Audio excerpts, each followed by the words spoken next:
pessoal, tudo bem? Vamos dar sequência aí à produção dos vídeos de hoje. Ver se eu consigo gravar a quantidade de vídeo que eu queria.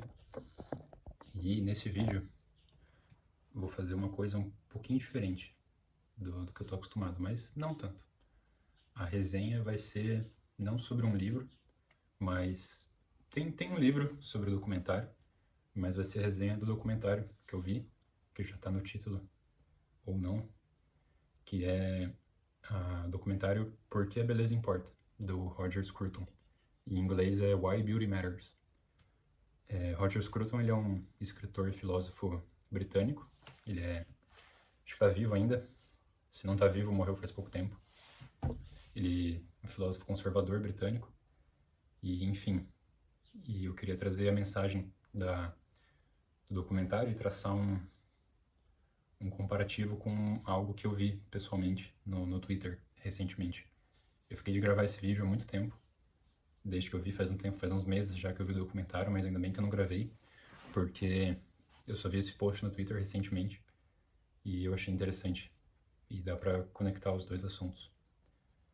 Enfim, o documentário do Roger Scruton, como o nome diz, ele é um documentário sobre estética, tanto nas artes plásticas quanto na arquitetura, e até um pouco na moda também, e um pouco para o ser humano, de certa forma. E o ponto principal do documentário... Acho que tá ficando escuro, peraí. O ponto principal do documentário é que ele resume de que a beleza, de certa forma, ela é objetiva,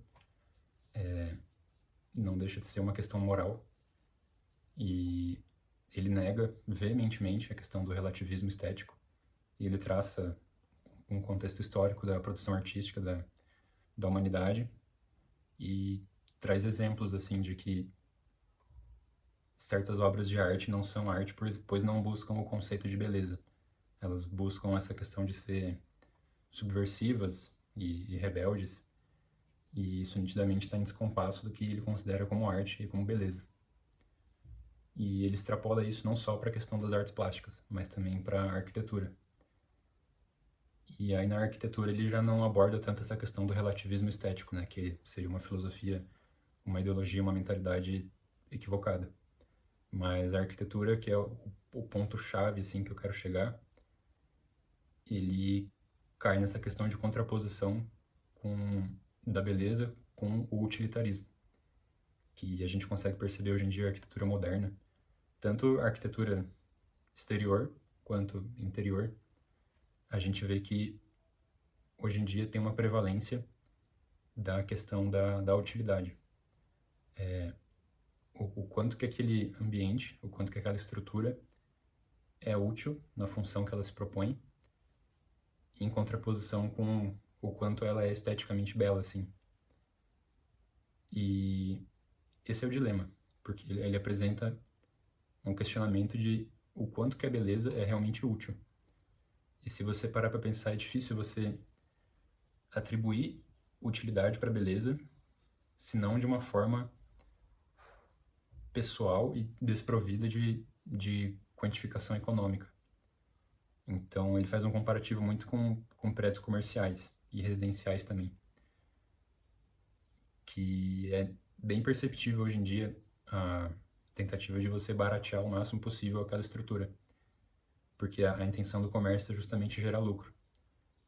Só que isso acaba criando uma nova problemática, que é a aversão àquele mesmo comércio. O ser humano não sente um apelo tanto de estar naquele lugar quanto em trabalhar naquele lugar. E aí a gente pode trazer isso para o âmbito pessoal também, que é aí que vai entrar a questão da postagem que eu vi no Twitter, que reflete muito essa mentalidade que está incutida nas pessoas. O post dizia basicamente: trate a sua vida como se você fosse uma empresa, ou como se você fosse um negócio. E aí o desenvolvimento dessa ideia era que você deveria metrificar todas as áreas da sua vida para você supostamente medir a produtividade da sua vida. Só de você bater o olho numa coisa dessas, você enxerga o quão problemático isso é. Por quê? Primeiro, você reduz a dimensão humana a um materialismo. E de certa forma, essa é uma ideologia muito predominante no nosso tecido social, que é essa questão do materialismo secular. Você vê que a maioria dos estados modernos, aliás, os estados contemporâneos, eles são seculares e, por consequência, materialista. Porque se você elimina o campo da religião e da metafísica para a área pessoal, a área pública ela é dominada por um materialismo secular, porque não existe esse campo espiritual. E a raiz desse pensamento, a ideologia que norteia esse pensamento materialista é o utilitarismo, mas de forma talvez não premeditada. Porque o utilitarismo é uma filosofia desenvolvida pelos pensadores liberais John Stuart Mill e Jeremy Bentham, e eles pregavam basicamente que a moralidade de uma ação ou as coisas são mais ou menos corretas na medida em que elas são úteis. E utilidade seria o que maximiza o bem-estar e a felicidade das pessoas. Num primeiro momento isso parece ok, aceitável, mas como a gente vive numa sociedade que o pensamento dominante, o pensamento estatal, o status quo positivado é o materialismo secular, o bem-estar é definido pelo bem-estar material. A felicidade é você ter conforto material.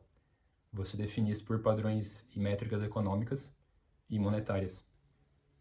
Ou seja, vocês começam a perceber as consequências disso, o desenvolvimento dessa ideia.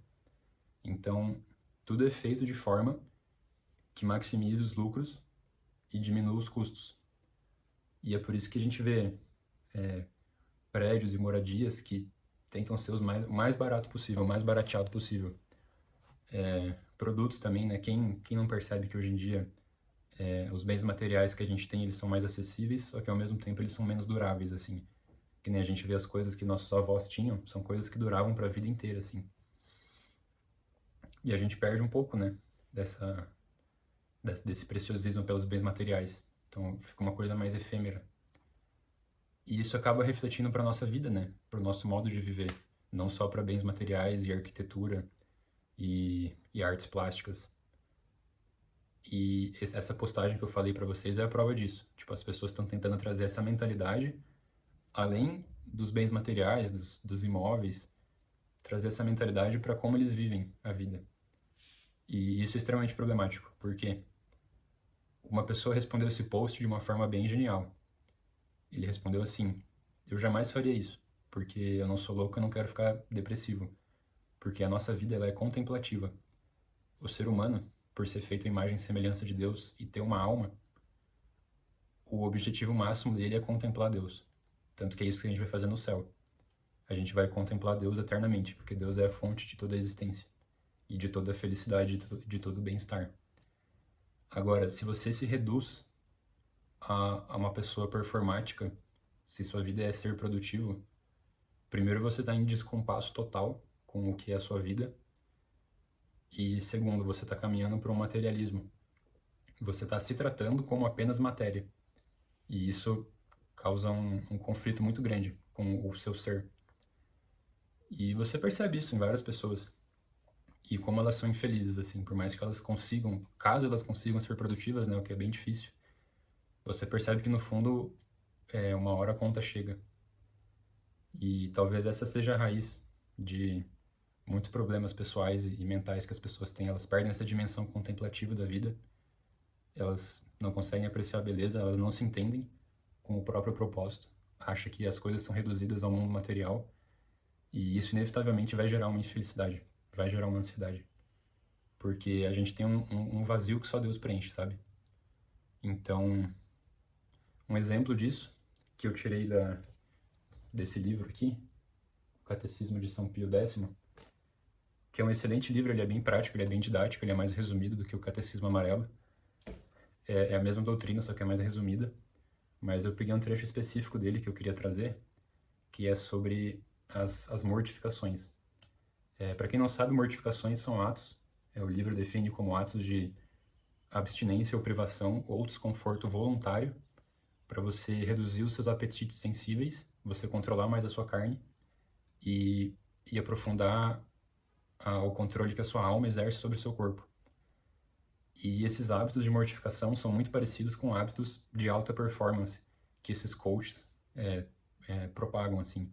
Que seria o jejum intermitente, que seria o equivalente ao jejum, e o banho frio e jejum de dopamina e, enfim, essas coisas que seriam equivalentes a, tipo, penitências. Mas qual que é a diferença entre os dois? O propósito. O propósito das mortificações é você se tornar uma pessoa menos controlada pelos seus apetites sensíveis e aprofundar sua relação com Deus. E até desenvolver uma certa empatia com pessoas que passam por essa situação involuntariamente. E uma forma de penitência também, de você pagar pelo que você já fez de errado, não se acostumar com a abundância da vida. E por outro lado, esses hábitos de alta performance são só para melhorar sua performance. Ou seja, é um propósito extremamente materialista, raso e individualista. E é uma coisa que não se sustenta, sabe? E a pessoa vai cair numa frustração, eventualmente. E é isso que você enxerga. Pelo menos eu enxergo. Então, é isso que eu queria passar. O documentário vale a pena. Ele passa uma lição muito boa em relação à estética, né? Sobre a objetividade da beleza. E se você aprofundar um pouco, né, a mensagem ali nas entrelinhas do documentário que eu consegui desenvolver por causa dessa postagem, é que a gente tem que tomar muito cuidado com as coisas que a gente julga úteis ou inúteis. Porque às vezes a gente está usando uma métrica totalmente materialista para uma coisa que não se resume só ao mundo material. Porque é uma coisa que eu falo várias vezes em vários vídeos do meu canal, é que o ser humano não tem só a dimensão material, não tem só a dimensão física, a gente tem a dimensão metafísica. E a gente não pode negar isso, porque talvez seja, com certeza é a dimensão mais importante que a gente tem. E a gente não pode perder essa dimensão contemplativa da vida, que é o nosso propósito. Isso sem cair num papo de bicho grilo, assim, de que tipo, ah, tá, então eu não vou ser produtivo, eu não vou trabalhar. Porque cumprir os nossos deveres civis, trabalho, por exemplo, é uma forma de santificação, é uma forma de você melhorar a si mesmo. Então, assim, tudo dentro dos limites, assim. Mas é algo pontual, assim, que precisava ser dito, porque eu acho que as pessoas ou esquecem disso, ou nem devem fazer ideia, né? Porque, como eu falei, no mundo materialista secular, essas coisas de dimensão espiritual ficam reservadas para o campo privado. Só que não adianta você fingir que isso é pessoal, porque é uma coisa inerente a todo ser humano. E a consequência de você negar isso é sempre a mesma. Então, vou ficando por aqui. Espero que vocês tenham gostado. Já indiquei 2 obras aí. E espero que tenha provocado uma reflexão e tenha agregado. Tamo junto.